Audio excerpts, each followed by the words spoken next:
Hey folks, welcome to the first episode of The Insight, a podcast where brilliance meets vision, ideas meet inspiration, and stories meet innovation. It's my pleasure to be with the man, the myth, the legend, Dr. Subramanya. Today, we are here not only to know about his professional life, but also dive deep into his personal life, the work balance he has created, the leadership qualities that he has acquired. It's a voyage toward in his personal life. So buckle up because this isn't just a conversation but a voyage into excellence, vision, and impact. I'm your host Ashok, and let's dive into the episode.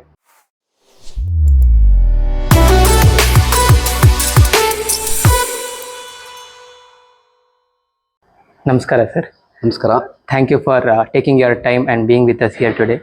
We are really looking forward to know more about your personal life, your life as an educator, and also we are eager to know your thoughts on how we students can thrive in this evolving world. So welcome to the show, sir. Thank you very much. Thank you. Sir, starting it off, let us know more about your childhood. We heard that your father was a teacher and you were surrounded by a group of teachers. So, what was their response when they saw your notorious side or your mischievous side? Okay. Good morning to all of you. Namaskara. Very happy to be here for this show to just explain about this total profession of teaching. Fundamentally, I am from a town which is a taluk headquarters called Gauribidnur, and which is erstwhile Kolar district. Now it is under Chikballapur district.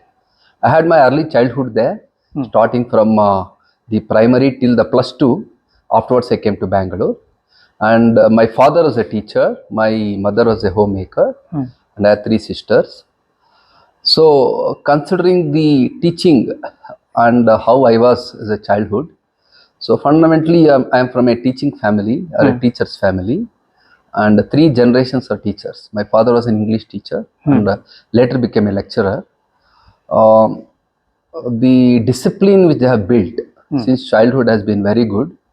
To give some examples, actually, we used to do prayer every day in the morning in the house. Oh, Okay, which is the characteristic of a mother, and so child is a father of man, and it learns through mother. So obviously, mother is the first teacher in the house. So from there, even though she was not well educated, but the kind of devotion she had towards God or goddess was very good, and I think that has made me to be little bit disciplined in whatever I was doing. Then we were also residing in a teachers' colony. okay. Okay, near a house.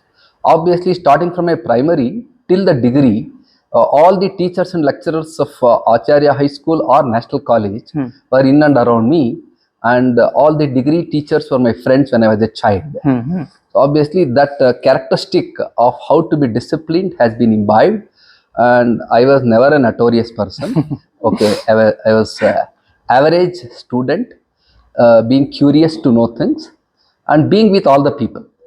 So that has taught me a lot of things in life. Yes, sir. I think the way that your mother has brought you up can evidently be seen in your discipline and the way you interact. So the next question, going to the next question, in this evolving and modern world, it is very much important for us to showcase ourselves, to lose out that stage fear. Our team has found out that your Kannada teacher made you to come onto the stage and sing a song. So how was your response to this, and what was your thought process? Yeah, actually, in the middle school, when I was in the 6th standard, I had learnt this song from my mother. She was singing every day, but I had never gone to a stage. And my Kannada teacher called Gurraja Rao, he's no more, and he brought me to the stage one day. A hard hedo, and so that's how a good song was Nammamma Sharade. The first song I have sang, and from that time onwards till today, I don't think I have any stage fear at any point of time. I think that childhood kind of a characteristic built by a teacher or in the house will take you a long way. During that time, you will not know the value of that. Yes, sir. But as long as you go around, and I think every day I feel what I learned as a child has been helpful to me in everyday activities also. Thank you, sir, for your words. Sir, it's a small request from our side. Can you please sing 2 lines of Hey Sharade for us for this first episode? Which one? Hey Sharade. Nammamma Sharade. Nammamma Sharade Uma Maheshwari Nimmolagiha Naramma Nammamma Sharade Uma Maheshwari ನಿಮ್ಮೊಳಗಿಹ ನಾರಮ್ಮ. ಕಮಗೊಲ್ಲನ ವೈರಿ ಸುತನಾದ ಸೊಂಡಿಲ, ಹೆಮ್ಮೆಯ ಗಣನಾಥನೇ ಕಣಮ್ಮ. ನಮ್ಮಮ್ಮ ಶಾರದೆ Uma Maheshwari ನಿಮ್ಮೊಳಗಿಹ ನಾರಮ್ಮ. Thank you, sir. Thank you. It was so mesmerizing to hear your voice. Sir, the next question is, we all know that you love literature, and also it is evidently seen in your speeches. So, how did the Bharata Bharati books that you used to read in your childhood, how did it influence your personality and also the overall development of as you as a person? Okay, there is a very interesting story actually. Since my father was a teacher, he used to make me read a lot of books, and he was an English professor, and I've read almost all the literature starting from 12th century to 20th century literature. It could be either all the romantic poets, or could be Shakespeare, or could be T.S. Eliot, or Charles Dickens. He made me read lot of things, even though I will not have gone into the depth of the things. So during the same time, what used to happen is Rashtrotana Parishat was bringing small books called Bharata Bharati. It used to be actually 10 books. It used to come in a month. So in 1 month you can read 10 books. Okay. They are very small in number, and I had procured this for 1 year. Oh, So that means almost 120 20 books. And there the characters were very good. In fact, it was typically on the characters they used to get the books. For example, Yudhishthira, or Bhima, or Prafulla Chandra Rai, or Gandhiji, or Vivekananda, or Nivedita. So it's all on the character, starting from Ramayana to Mahabharata to freedom fighters, okay, to social reformers like Basavanna. All the books used to come. And actually, since childhood, if anybody reads that, it will mature your mind at early stage. So people think that, okay, you can learn philosophy or spirituality only after certain age. Actually, it is not. Reading all these books will mature your mind, and the cognitive abilities is going to improve. So definitely, even today, let me tell you, I have not forgotten any one of those books which I have read, because there is a childhood. So during the childhood, in fact, if you want me to tell in a scientific way, when a child is born, there is 2 to the power 15 connections in the neurons. Okay, and when the child grows up to 3 years, if you don't make use of the child to use that neurons correctly, it is going to become 2 to the power 12. 2 to the power 12 it is going to become. And slowly, because of our formal education or the conditional thinking, you have to do this, you have to do this, then the neuron creativity goes on reducing. So anything you teach a child from the age of 3 to 8 or 3 to 6, that will be there in the mind. I think that is why it can enhance your cognitive abilities of the mind. So all these things has really created a kind of a maturity in the mind, and also a feeling. Sometimes I may not have understood all the things what is there in this book, but that's how life is. But whatever is understood at that particular point of life, you can always try to correlate at the later part of the stage also. For example, even in school, during vacation period, every 1 month I used to go to a Bhagavad Gita class from 8th, 9th and 10th. One Swamiji from Himalayas used to come to our place, and in Ishwara temple, he used to teach every day evening Bhagavad Gita. And from that time, this time I read Bhagavad Gita. The beauty of that Bhagavad Gita is that if you read at different ages, the way you understand is different. When I started reading once again, the way I understanding Bhagavad Gita is entirely different the way I understood I was a child. So all these kinds of whatever is the Indian knowledge system or the books which have been written, which are inherently to our culture, will definitely have a bearing in the mind. Thanks, wise words, sir. I think those qualities that you gained as a childhood has been evidently seen now. So, sir, let's get this a conversation little bit more serious. Let us come to our college side. So, as you mentioned that your high school, Acharya High School, they had a scheme that enabled students to do multidisciplinary projects with hands-on experience. Was this the vision behind starting the EL projects or the EL component in the engineering? Okay, actually the school I studied was the first multi-purpose school in the country, which was started in 1940.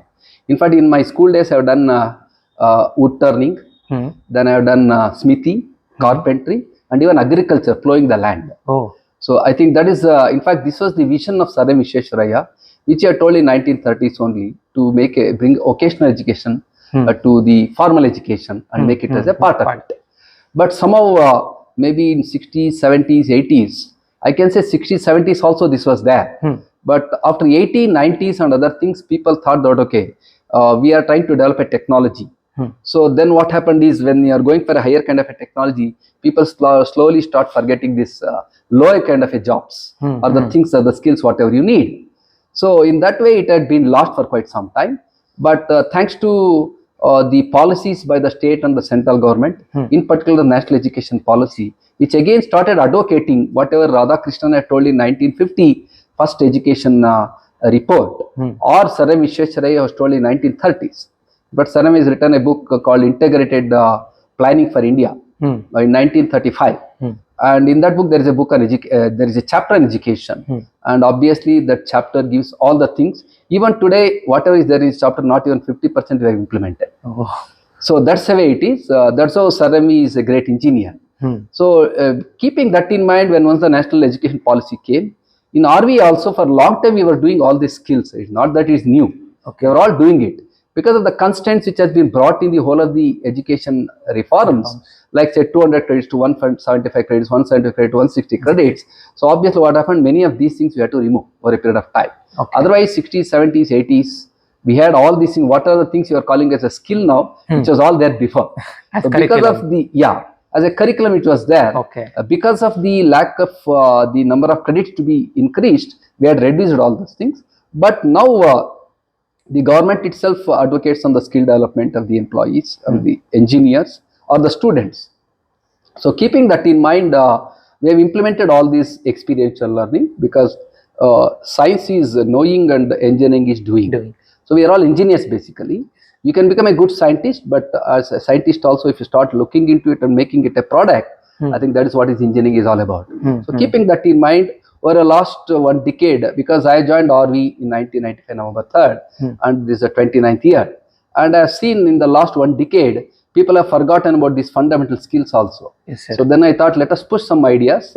It looks to be fundamental for you, but it is going to give you a lot of confidence as an engineer because you are making things.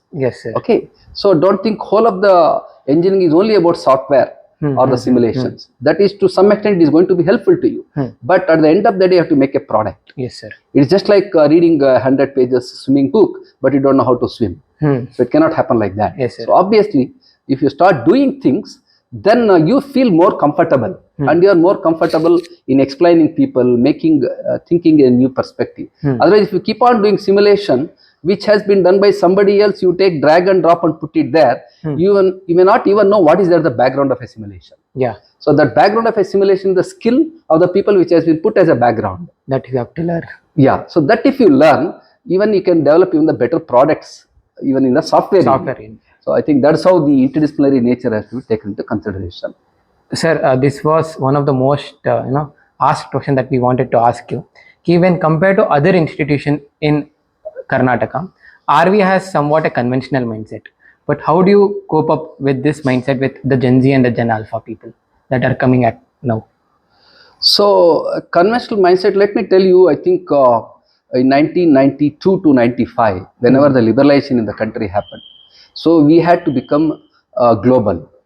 That means all the global companies started coming into India, and that is where the conventional method of doing things had to be a little bit changed. But still, I feel that whatever is done in the West, all the things are not right. Whatever is done in the East, all the things are not wrong. I'm a firm believer of that. There are certain things which what we are doing is much better than what the Westerners do.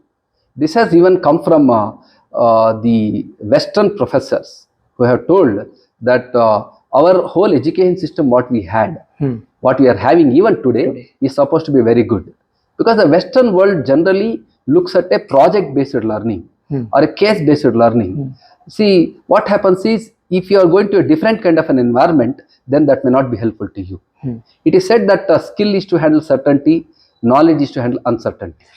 So the knowledge what you are supposed to try to develop here is going to take you to different places. That's how even our Indian students are doing better whichever part of the world they go. So they may not appreciate, they think it is conventional. I don't think it is conventional. I think that's the way the whole education system has to be taught. As far as education is concerned, we are the oldest in the world. Yes, sir. Okay, we have more than 5,000 years history, and all those people, whatever they do there, everything is not right. I have also visited and checked it. But our way of doing in a long-term sustainable model, for you to be sustained, then it will be very good for you. Sir, the next question that I would like to ask is, managing work and family are a hectic task, but both husband and wife are in the same organization and in decision making roles. Is that an added advantage or is that a drawback? See, let me tell you, I know how to keep the personal life and the professional life. I have demarcated it very correctly. Okay, I don't mix issues. When she is an HOD, she does some mistake, I have all the right to scold her. But if I go to the house, I do some mistake, she has all the right to scold me. So I think this distinction had to be made very clear.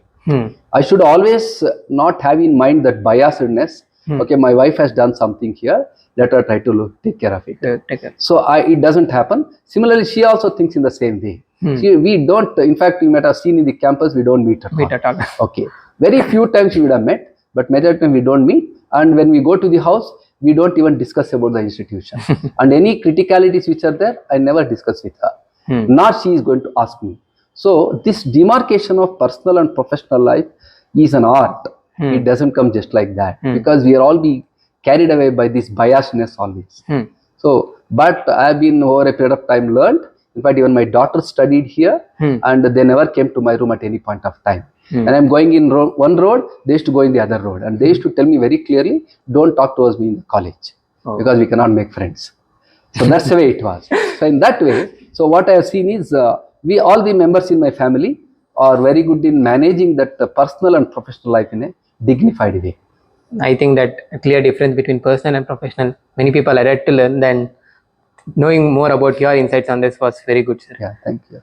Sir, we heard that your children are doing well in their careers. Now, one of the questions that one of our teachers wanted to ask you is, how do you manage your children as a working parent? Because they are successful in their careers, so how do you manage them? See, if you look into the management part of the children, I think India itself has a joint family culture. Vasudhaiva Kutumbakam. Yeah, Vasudhaiva Kutumbakam. But maybe in cities, it is slowly becoming a nuclear family. Yeah. Okay. But in my family, my father, mother was there with me. My sisters were also there. So since childhood, they have all taken care. Frankly telling, I have not taken care of my children correctly at all because of my work schedules. But my father, mother, my sisters, my wife, everybody has taken care of them. So then what happens is, your life becomes very easy when you are with people. The problem in cities is, you have only one child or two children, and the parents don't spend time with them. So they're all called a Sunday father and Sunday mother, and when both are working. So obviously, when you don't try to spend the quality time, child will not have the path. So it is trying to do whatever it wants to do. Whereas in my family, it was not the right. My father was a teacher. My mother knows how to take care of the children. So they will all monitor all these kinds of things. No? So obviously, frankly telling, I'm very lucky that I have not faced any such problems. Of course, my wife is a very disciplined person, and she has taken care of the children very well. The way they had to be brought up as a child and as a professional, and now they are married, and we don't interfere in their lives. It is their life now. So up to what we have to take care, it is our duty to take care of it. So, but the fundamental discipline anyway has to be taught by a mother only. So that has been done beautifully. So that's how we are not facing any such problems, and they have been very good, and they are doing very well even today. Those are wise words, sir. Sir, when we wanted to bring you in for the podcast, we surveyed the students what questions you want to ask the principal. So we got a few questions that we would like to ask. The first question was, the 2022 scheme was more contributing to the academics with more electives when compared to the 2021 scheme. So what is your thought process? How is it? See, what happened is, after we became autonomous, 2007, 2010, 2012, 2016, 2018, 2021, 2022. I think 7 syllabus have been changed. When we did 2021, actually there were some changes which was as per national education policy we did. But in 22 again, that became a little bit more rigorous, and university started making some changes. So that's how we also have to get tuned to it. because national education policy started in 2020. Karnataka was the first state to start it. At least RV has been a forerunner in that. Very happy to inform you that I am also a part of that NEP committee, and we have contributed from Karnataka. I have collected all the statistics from the engineering college and I have given input there. So to even the NEP 2020. So in that way, there is a slight change in the things what you are supposed to do for 22. Because I wanted to do those changes in 21 itself, but the statutory mechanisms were not allowing us to do. They had some constraints. But I'm also in the academic committee, academic senate of the university. So when I went there, I started pushing some of these ideas. And then so that has come back. That's why I could make a 2022 syllabus much more flexible. And given a chance, let me tell you, in the next syllabus revision, I want to revamp all 50% of whatever we are doing. I think that's the roadmap I have, because I know what is good for a student, what is good as an engineer. So, but we also have to, with a boundary, we have to operate. So that's why we'll be stuck with sometimes innovation. You youngsters may not understand that. You think, okay, freedom has to be given. We have to do whatever we want, but we also have to operate with the boundaries. Otherwise, we know what the best has to be given to the student, and we'll try to put effort in that direction. So 2021 students need not be very unhappy because they are better than 2020. Okay, so in that way, but 2022 is better than 21. It's just like you are better than your father in the earning. So it happens, generation to generation, year to year, things change, and we have to be ready for that. Can you give insights key what the new scheme might have? New scheme can happen. I've already discussed in the HOD's meeting that I want, let us say if you have a 50 hours of class, I want faculty to teach only for 20 hours and another 30 hours, you have to give a lot of project-based learning even in the class itself. Just like I want classrooms like this, whatever you have here. So maybe very difficult to make all the setups like this for 160 classrooms in the college. But at least 20-30% if I can make it, I want to make this learning as a play. As of now, I think many people feel it as a burden. So that has to come out of the mindset. So then it will be very good. Maybe very soon. You are in which year? Sir, third year. Third year. So I don't think you may see this change. Maybe students who are in second year or in the first year are going to see these changes in some of the courses. That 20 hours teaching in a class, 30 hours making it into the things is one. The second point I would like to do is that all your software related classes, theory and class practice has to happen together in the class. So we are coming out with a new building called the Innovation Center. There I am trying to build 200 capacity, 120 capacity classrooms, wherein we are going to put plug points for the laptops also. So wherein theory and lab should be taught there only. So these are some of the changes. I have a lot of things in mind. Maybe from time to time we keep on changing. I hope our listeners get to know what the new scheme is. Okay. Sir, next, another question that we wanted to ask is, and concerned question is, how do you integrate this and this? Very difficult question. See, actually, when it comes to the rules and the regulations and the institution, I have to speak from the mind. Okay. There are a lot of activities which I list every day. The activities I'm doing. If you say I have some 60 activities I do in a day, out of that, maybe 40 activities I have to take a decision from the mind. There are 20 activities which I have to take from the heart. Okay, but I should not get confused. I should know what has to be the heart, what should be the mind. I'll give a simple example. A student comes with a malpractice. I will not speak from the heart at all. It's straight from the mind. You have done a mistake, you face the music. But a student comes, I don't have money, I want scholarship, my father is poor. You have to speak from the heart. Okay, so we have to make a clear-cut distinction based on the activities, whatever you do. So I think with this experience, I have learned all those things. I don't have any confusion whenever I'm telling certain things. I know what should be speak from the mind and what should be from the heart. Based on the situation and the activity, you need to think what should be from the mind. Yes. Actually, if you take, let us say, some 10 students come to my room. So first student I might have shouted. Second student I may be very calm. Third student I might have again shouted. So I know how to switch over from the mind to the heart. So I think that is an art anyway, which has to be learned. Has to be learned. Yeah. Sir, another question that students wanted to ask is, what do you expect out of a student when he is joining RVCE? See, when he is joining RVCE, there are three things in the human life: habit, attitude, behavior. Okay, habit is a childhood characteristic. Okay, I think you've all gone through that phase. We all have gone through that phase. Habit. Attitude is a adolescent age. That means age from to 18 to 27 is called as an adolescent age, where you have the attitude. So this is where people have to be very, very careful, because you can become very good and set up a good behavior pattern, or you can become very bad and set a bad behavior.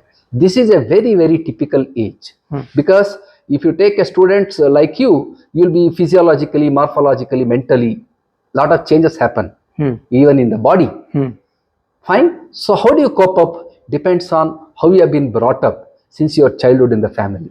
Let us say, do you do prayers every day? Do you take bath in the morning every day? How much you are disciplined in the time? All these things will be helpful to you in the attitudinal stage. So obviously what I feel is, first try to develop a good attitude in you. That will take you a long way. Let me tell you, my way of looking at is, if a student is not all very intelligent, I don't even bother. If he's an average intelligent with a good attitude, I love such students. Because what happens is, attitude determines your altitude. That's what they say. Okay, that means if you have a good attitude, it is going to take you a long way. Technology anyway is a path you have to learn. Today I learned Python, you may be expert, but tomorrow you are zero because Python is not there in the market. It's as simple as that. It's keep coming and going like a railway station, stations. Okay, but your destination is the last one, which you have to work at. So if you want to work at a destination, look at, you want to become a CEO of a company, you want to get a Nobel Prize, you want to become the best in your field. For all those things, this attitude, behavior pattern is going to set a beautiful path for you. Along with, of course, anyway, your generation, you are very good in innovation, creativity, aspirations to learn newer things. All these things are the plus points of your generation. Anyway, whether I tell or not, you will learn Python programming. So that's the way it is. So you learn and move forward. So, but this path mixing with the behavior or the attitude is the one which I expect students to do. And be good in mathematics, whatever is the field of engineering.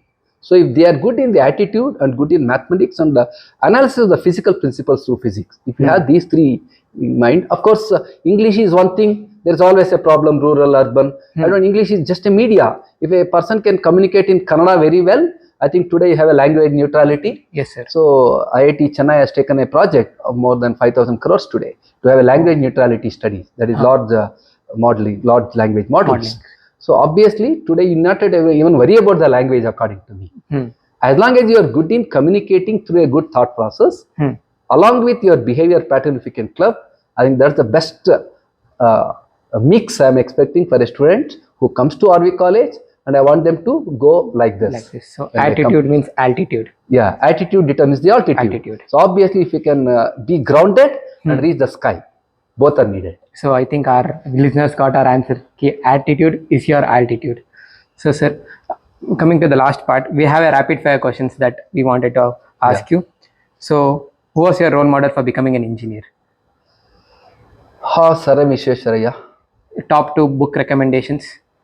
Bhagavad Gita is one anyway. And the Memoirs of My Working Life by Sara Vishweswaraya. So 2 people you admire the most?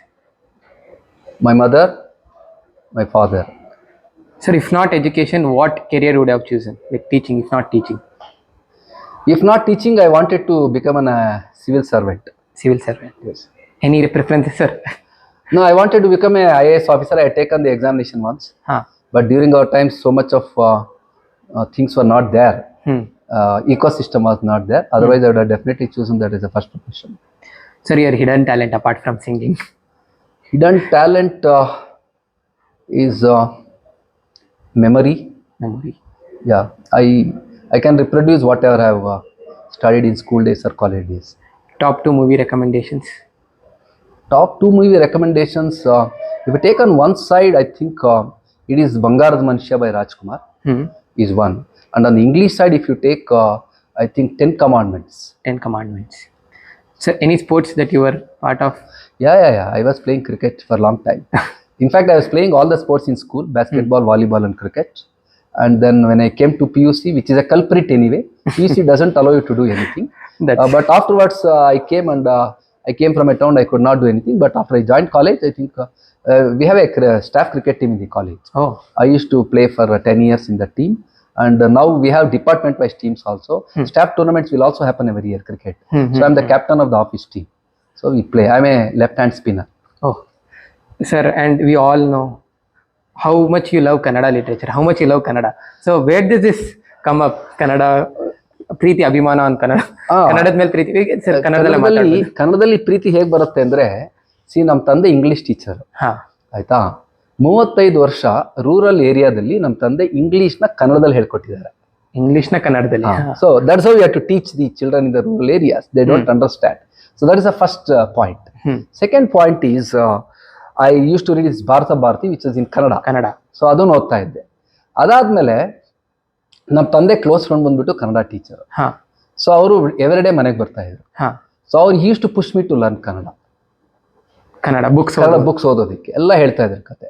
ಅದಾದ್ಮೇಲೆ next ಯಾವುದೇ ಸಾಹಿತ್ಯ ಸಮ್ಮೇಳನ ಆಗ್ಲಿ, ಕನ್ನಡ ಸಾಹಿತ್ಯ ಸಮ್ಮೇಳನ ನಮ್ಮ ತಂದೆ ಚಿಕ್ಕನಿಂದ ನಾನು ಅಪ್ ಟು PUC ವರೆಗೂ ಕರ್ಕೊಂಡು ಹೋಗಿದ್ದಾರೆ. ಎಲ್ಲ ಸಾಹಿತ್ಯ ಸಮ್ಮೇಳನ ಎಲ್ಲೇ ನಡೆದ್ರು ಕರ್ಕೊಂಡು ಹೋಗ್ತಾ ಇದ್ರು. So starting from all the good works of Jnanpith awardees like say Bharat Sindhu Rashmi by Gokak, Ramana Darshanam by Kuvempu, then Nakutanti by Bendre, then Chikkadire Rajendra by Masti Venkatesh Iyengar. So all these things have been lovable, and since I was singing since childhood, obviously poem is my favorite. And my father has taught me how to let us say read dramas. ಹೆಂಗೆ drama ಓದು English ಅಲ್ಲಿ ಹೇಳ್ಕೊಡ್ತಾ ಇದ್ರು. But ಅಲ್ಲ, English drama ಯಾವ್ದಾದ್ರು ಇದೆಯೋ ಅದೆಲ್ಲ ಕನ್ನಡದಲ್ಲಿ ಟ್ರಾನ್ಸ್ಲೇಷನ್ ಇರುತ್ತೆ. Okay, suppose say Pied Paper of Hamelin is a English one. The Kannadalli adna Bommanahಳ್ಳಿಯ Kindari ಜೋಗಿ ಅಂತ ಕನ್ನಡ ಟ್ರಾನ್ಸ್ಲೇಷನ್ ಇದೆ. ಸೊ ಆ ಥರ had a language for English as well as Kannada. So then that's how I developed a love towards Kannada. And let me also tell you, basically my mother tongue is Telugu. Okay, I am from a border district, but I have been born in Karnataka and I have learned Kannada very well. But ಏನಾಗತ್ತೆ ಅಂದ್ರೆ, ಯಾಕೆ ಭಾಷೆ ತುಂಬಾ important ಆಗುತ್ತೆ ಅಂದ್ರೆ, ನಮ್ಮ ಭಾಷೆ important ಯಾಕಾಗತ್ತೆ ಅಂದ್ರೆ, ಏನಾದ್ರು ಬೈಬೇಕಾದ್ರೂ ಕೂಡ ನಮ್ಮ ಭಾಷೆಯಲ್ಲೇ ಚೆನ್ನಾಗಿರುತ್ತೆ. ಓಕೆ, ಸೊ ಇಂಗ್ಲಿಷ್ ಅಲ್ಲಿ ನೀವು ಬೈಯಕ್ಕೆ ಹೋದ್ರೆ ನಿಮ್ಗೆ ಬರಲ್ಲ, because it's not your native language. You don't need to get connected when you are scolding people. So ಹಾಗಾಗಿ ಭಾಷೆನ ಹೇಗೆ ಆದ್ರೂ ಯೂಸ್ ಮಾಡ್ಕೋಬಹುದು ನೀವು. ಅಂದ್ರೆ ನಮ್ಮ ಭಾಷೆನಲ್ಲಿ ನಾವು ಮಾತಾಡ್ತಾ ಇದ್ರೆ you can get connected very fast. ಎಲ್ಲ ಇಂಗ್ಲಿಷ್ ಅಲ್ಲೇ ಮಾತಾಡ್ಕೊಂಡು ಕೂತ್ಕೊಂಡ್ರೆ okay, it will be official, ಏನ್ ಪರ್ಪಸ್ ಬಂದಿರೋದು. ಅದ್ರ ಬದಲು ನಮ್ಮೂರ ನೀವು ಎಲ್ಲಿದ್ರಿ ನೀವು ಅಂತ ಬಂದ್ರೆ automatically get attach. I think that is what is essential for the human resource development. Okay, ಇವತ್ತೆಲ್ಲ MBA ಎಲ್ಲ ಮಾಡಿರ್ತಾರೆ ಆಯ್ತಾ, HR ಅಲ್ಲೇ MBA ಮಾಡಿರ್ತಾರೆ. ಅವ್ರ ಪಕ್ಕದ ಮನೇಲಿ ಯಾರು ಇರ್ತಾರೆ ಗೊತ್ತಿರ. So they say they are HR MBA. But ಪಕ್ಕದಲ್ಲಿ ಯಾರು ಇರ್ತಾರೆ ಗೊತ್ತೆ. My mother had not studied anything, but she was knowing the whole town. So HR should be cultivated as a natural process. It is not by studying you will get some professional kind of ideas. The rules, regulations ಏನ್ ಬೇಕೋ ಅಲ್ಲಿ ಸಿಗತ್ತೆ. But ನೀವು ಒಬ್ಬರನ್ನೊಬ್ಬರು ಮಾತಾಡ್ಕೊಂಡು, campus ಅಲ್ಲೂ ಅಷ್ಟೇ, ನಿಮಗೆ ಗುರ್ತಿರೋರು ಫಸ್ಟ್ ಐಡೆಂಟಿಫೈ ಮಾಡ್ಕೊಂತೀರಲ್ಲ. ಶಿವಮೊಗ್ಗ ಅಂದ್ರೆ ಎಲ್ಲಾ ಶಿವಮೊಗ್ಗ ಅವರು ಒಂದ್ ಕಡೆ ಹೋಗ್ತೀರಾ. So that is the beauty of the language. So ಭಾಷೆ ಕಲಿಯೋದ್ರಿಂದ you can get connected with people very fast and also speak from the heart. So I think that is what is about the language. Sir, ಯಾವ್ದಾರ ಒಳ್ಳೆ ಪುಸ್ತಕಗಳು, ಕನ್ನಡದ ಪುಸ್ತಕಗಳು ಅಂದ್ರೆ poems, ಕವಿತೆಗಳು ನೀವು ಓದಿದೀನಿ ಅಂತ ಹೇಳಿದ್ರಲ್ಲ, ಯಾವ್ದಾರ ಒಂದು ಕವಿತೆ ನೆನಪಿದ್ರೆ ಯು ವಾಂಟೆಡ್ ಟು ಟೆಲ್?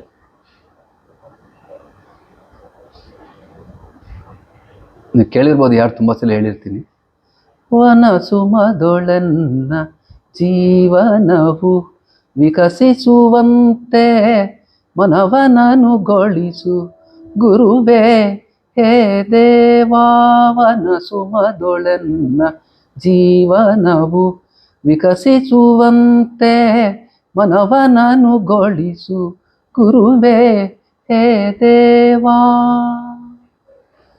ಕಾನನದಿ ಮಲ್ಲಿಗೆಯುಂ ಮೌನದಿಂಬಿರಿದು ನಿಜ ಸೌರಭವ ಸುಹುಸಿನಲಿವಿಂ ತಾನೆಲೆಯ ಪಿಂತಿರ್ದು ದೀನತೆಯ ತೋರಿ ಅಭಿಮಾನವನು ತೊರೆದು ಕೃತಕೃತ್ಯತೆಯ ಪಡೆವಂತೆ ವನಸುಮದೊಳನ್ನ ಜೀವನವು ವಿಕಸಿಸುವಂತೆ ಮನವನನುಗೊಳಿಸು ಗುರುವೇ ಹೇ ದೇವಾ. ಉಪಕಾರಿ ನಾನು ಎನ್ನುಪಕೃತಿಯು ಜಗಕ್ಕೆಂಬ ವಿಪರೀತ ಮತಿಯ ನುಳಿದು ವಿಪುಲಾಶ್ರಯವ ನೀವ ಸುಫಲ ಸುಮಭರಿತ ಪಾದಪದಂತೆ ನೈಜ ಮಾದೊಳ್ಪಿನಿಂ ಬಾಳ್ವಳೊಳುವನ ಸುಮದೊಳೆನ್ನ ಜೀವನವು ವಿಕಸಿಸುವಂತೆ ಮನವನನು ಕೊಳಿಸು ಗುರುವೇ ಹೇ ದೇವಾ. ಈ ಹಾಡು DVG ಅವರು ಬರೆದಿರೋದು. ಇದು ನಾನು ಚಿಕ್ಕನಿಂದ ತುಂಬಾ ಕಡೆ ಹೇಳಿರೋ ಹಾಡು. ಇದರ ಅರ್ಥ ನಿಮ್ಗೆ ಗೊತ್ತಿರುತ್ತೋ ಇಲ್ಲೋ, ಒಂದೆರಡು ಅರ್ಥ ಹೇಳ್ತೀನಿ. ಇದರ ಅರ್ಥ ಏನಂದ್ರೆ, ಮನಸ್ಸುಮದಳೆನ್ನ ಜೀವನವು ಅಂದ್ರೆ, ಒಂದು ಕಾಡಲ್ಲಿ ಒಂದು ಹೂವ ಇರುತ್ತೆ, ಅದ್ರ ಸುವಾಸನೆ ಯಾರಿಗೂ ಹೇಳೋದಿಲ್ಲ, ಆದ್ರೆ ಕಾಡೆಲ್ಲ ಸುವಾಸನೆ ಬೆಳಗತ್ತೆ. ಅಂದ್ರೆ ನಿಮ್ಮ ಜೀವನ ಹಂಗಿರ್ಬೇಕು ಅಂತ. ಕಾನನದಿ ಮಲ್ಲಿಗೆಯು ಮೌನದಿಂ ಬಿರದು ನಿಜ ಸೌರಭವ ಸೂಸಿ ನಲಿಗಿ ತಾನೆಲೆಯ ಪಿಂತಿರ್ದು ದೀನತೆಯ ತೋರಿ ಅಭಿಮಾನವನ್ನು ತೊರೆದು ಕೃತಕೃತ್ಯ ಪಡೆಯುವಂತೆ. ಅಂದ್ರೆ ನಮ್ಮ ಜೀವನ ಆ ತರ ಹೂವಿನ ತರ ಇರ್ಬೇಕು. ನಾನು ಇದು ಮಾಡಿದೆ, ಅದ್ ಮಾಡಿದೆ, ನನ್ಗೆ ಮೀಡಿಯಾದಲ್ಲಿ ಬೇಕು, ಫೋಟೋ ಬಂದ್ಬಿಡ್ಬೇಕು. If you are doing a good work, don't worry about anything, credit and people will recognise you. Best example could be Saalumarada Thimmakka. None of us were knowing about her until she got the award. So please work relentlessly, selflessly. ಮಾಡ್ಕೊಂಬಂದ್ರೆ I think you can reach the path of whatever you want to achieve. Sir, I think we came to the last part of our podcast. This is one iconic question we ask all our guests who comes here. With all the knowledge that you have right now, what do you want to tell your younger self, like 20 years? What do you want to tell with all the knowledge you have right now? For the students or your younger self? Actually, I always keep telling people that I should have born 20 years afterwards. Because the kind of technological developments, the marvels which are happening in the society today is enormous. I think I use ChatGPT every day. When I was a student, I had this. I think because during our times, even computers were not there. And the first computer I touched only after my engineering. Okay, so we used to run for books. I'll give a very interesting story here, that we didn't have money to buy books also. And library never used to have all the books whatever we want. Obviously, in fact, I did my engineering in Dinosaur College of Engineering. I studied industrial production. So we had 4 or 5 students who are like-minded. We used to meet every day and do a joint study. And from Malleshwaram, I used to stay in Srirampuram. And from Malleshwaram to Sapna Bookstall in Majestic, we used to walk. So we leave at 4 o'clock, go at 5 o'clock there. And let us say Beer and Johnson, Applied Mechanics. Fantastic book, Statics and Dynamics. Okay, 250 rupees each book. During our time, our monthly expense itself was 250. So in that way, I don't have any way to buy a book. So we used to go to that book and we used to decide, okay, today, coplanar forces. Okay, because that book, there was solutions book also for that. So which we never had an access to that. Unlike today, you have all Googles, everything you can search. We never had such opportunity. So we say that, okay, problem number 1 solution, you look into it and just read and remember. 2, 3, 4, 5. So 5 problems you used to go do and then come back and do it. So people talk about innovation. We have done a lot of innovation. Innovation comes, when you don't have things, no, you get innovation. You have everything, then you don't get innovation. Correct. So atara, you can always get, so innovation comes only when there is a necessity. Okay. Yeah. Sir, thank you, sir. So thank you for spending your time with us here today. I think our listeners have got beautiful insights on education, how to integrate your heart and mind, and various other holistic development. So thank you for being with us here today. And I hope that you continue the legacy forward, and you be the principal for more years to come in RV College of Engineering. Because of all the ideas and ideals that you possess, I think that RV might extend, or it might go to reach new heights. So we all hope that you continue. So let us all actually hope that it is not one person's job. All the jobs will be done as a team. And obviously our students are our ambassadors. And I request all the listeners here, please try to spend always a good deeds in the society, which is very important. Otherwise, the negative frame of mind, we have to come out of it. If you are a positive minded person, you get good things and your life will also be very beautiful. Otherwise, your life becomes pathetic. Either when you are a student, when you go for a job, when you get married, when you become old. So all these times, if you take as a total journey, if you are positive minded person, I've seen people will lead a beautiful life. At the end of the day, don't be succumb to all the external motivation, what you expect, like say I want to have a Benz car, I want to have a flat, I want a 1 crore salary, or these are very good as a materialistic part of the life. But try to get an internal happiness. And if you try to get internal happiness at early ages, then if you don't have money also still you can survive. So that is all about life. I wish you all the best. Let me thank the whole Spark group for initiating this activity. And I also request you to take some more good, there are good people in the institution. Yes, sir. So one by one start taking it and try to know everybody, whatever is your turn on the inside. So thank you very much. Thank you, sir. So I should face like this, or I should talk to him? You can talk to me itself, sir. Because now the camera views, you can directly talk to Ashok. You are just talking, he'll capture. Okay. Yeah.